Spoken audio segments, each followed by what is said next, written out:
হ্যাঁ এই এই দিদি, দিদা কোথায়? হ্যাঁ এবার বলছে দিদা কোথায়। তো এই এক কৌটো ফুচকা এনেছিল আমার মা বাড়ি থেকে।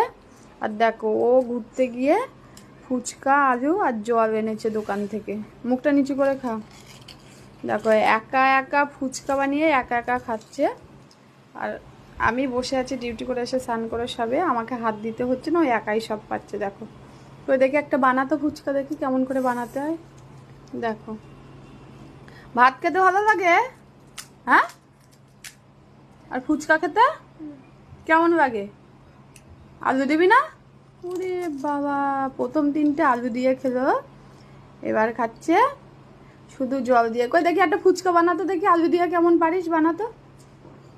ঠিক আছে আমি কেচে দেবো, কই দেখি বানা দেখি। কে এনেছিল বাবা তো ফুচকাটা? বাবা মা। এই ফুচকাটা দিদা নিয়ে আসো না মামার বাড়ি থেকে। ঠিক আছে তুই ফুচকাটা বানা দেখি। দেখো আহা গো সোনা আমার, কত সুন্দর একেবারে আলু ফালু নিয়ে খাচ্ছে। দেখো মামা, ইয়েলো।